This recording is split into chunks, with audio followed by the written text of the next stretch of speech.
Oh, hello. Been a while since I've been live, since the end of the football season at least.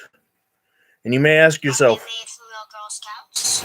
are they made from real Girl Scouts? No, you may ask yourself, wait a minute, where's the mask?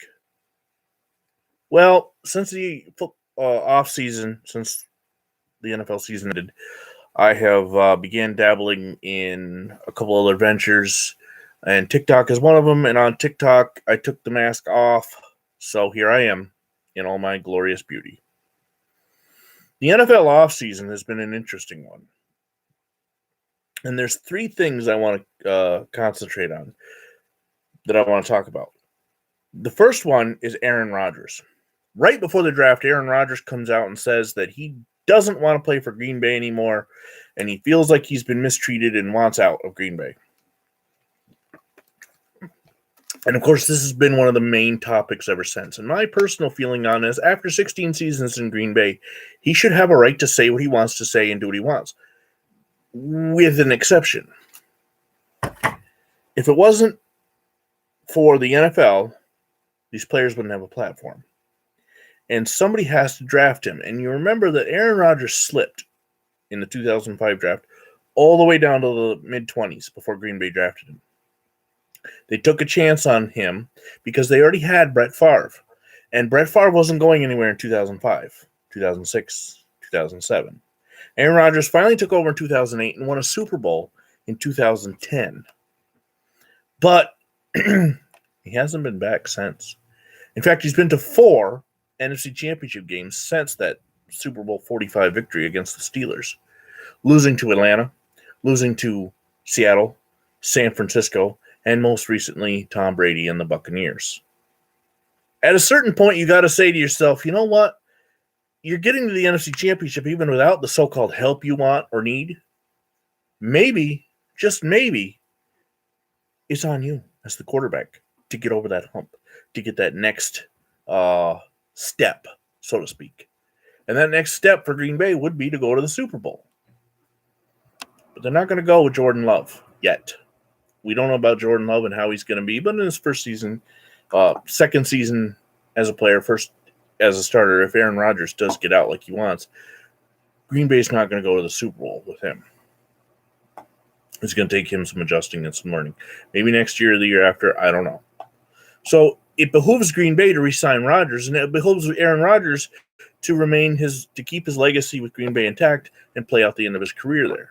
Where's he going to go at this point anyway? It's May 23rd. Where's he going to get traded to? Denver spent money and trade on Teddy Bridgewater to bring him in, and he's only there to make sure that they can have a quality backup or whatnot for their other quarterback. I can't think of his name right now. Hey Google, who led the Broncos in passing in 2020? Sorry, I don't have any information about that. Well, neither does Google. So let's move on. Where else is it going to go? Other names have been batted around, or possibly New Orleans. That's an interesting fit because they did let or Drew Brees retired, and who else do they have? Jameis Winston or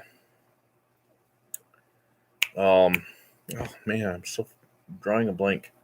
But anyway, there's not a lot of options for Aaron Rodgers to go to if he can force a trade. And at this point in May,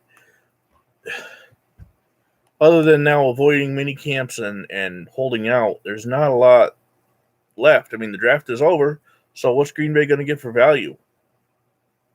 I don't know. Personally, my personal feeling is that Aaron Rodgers and the Green Bay Packers need to come up with some kind of deal to get him to finish his career, and maybe this is it, the 17th season. Not many quarterbacks go after 17 anyway. I mean, Phillip Rivers just retired after his 17th. Ben Roethlisberger is going into his 18th, but he, at the end of last season, looked completely busted. So who knows how he's going to be. Tom Brady and Drew Brees have definitely been the exception to the rule.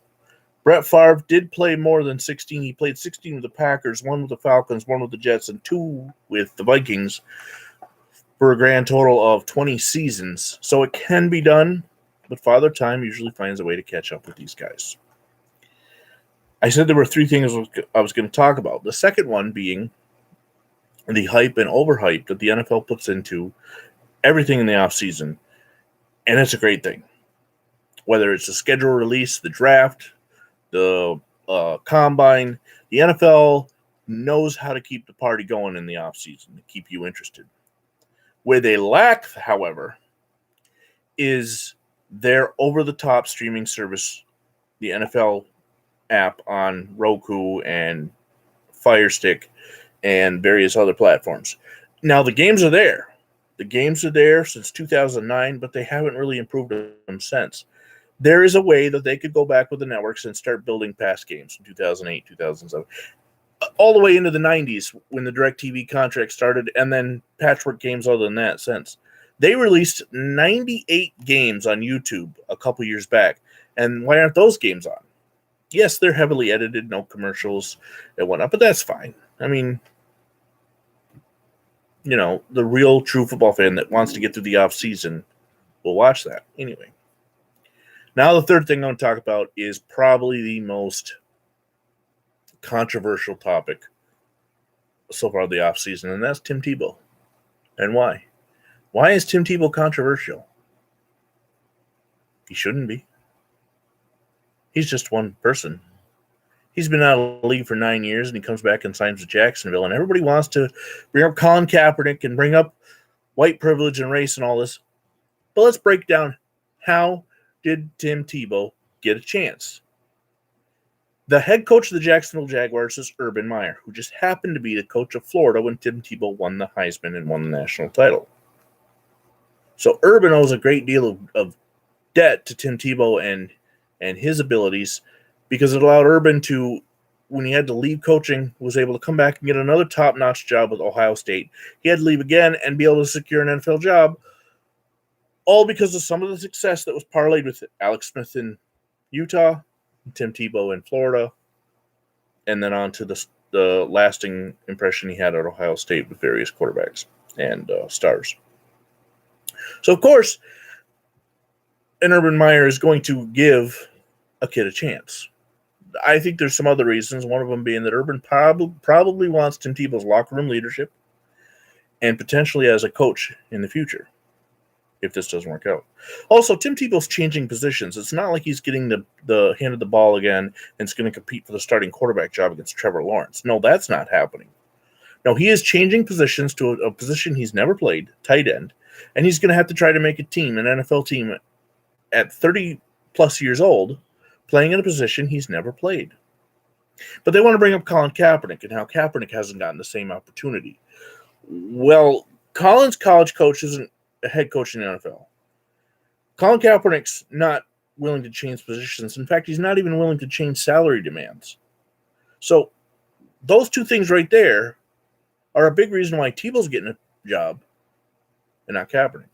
And we can get into other factors as to Colin Kaepernick's attitude, his record as a starter, the publicity he brings to the NFL, good or bad. That's a whole other video and not one I'm really ready to talk about tonight. Tonight I want to talk about why Tim Tebow's getting an opportunity. And in my opinion, it has nothing to do with Colin Kaepernick. Now, Stephen A. Smith and the like of that want to come out on Friday, and Stephen A. wants to talk about white privilege and that other athletes are not getting similar chances if they're not white. And I can list off a ton of names of guys who left the league and came back that weren't white. Michael Vick, Plaxico Burress, Ray Lewis. He didn't leave the league, but there was a chance that he could have after the 2000 season.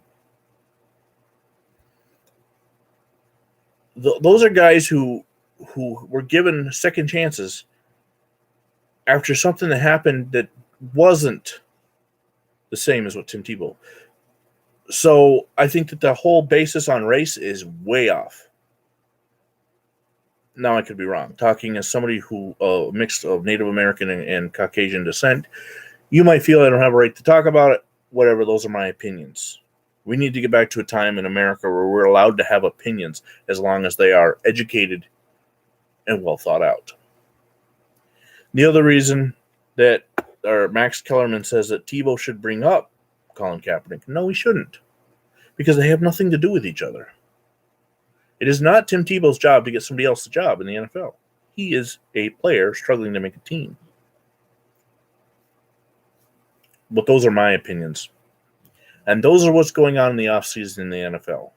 It is May 23rd, and we are still 3 months away from preseason and my official, always guaranteed to be wrong, Super Bowl predictions come early August. The NFL is going to be playing 18 games this season. Fans are going to be back. I have all kinds of opinions on that, and I'll try and get into them. I'll try and at least do a video a week. I don't know if it'll always be Sunday night because my work schedule has changed drastically since the end of last season. I no longer work at the same power plant that I worked at before. Now I'm somewhere else.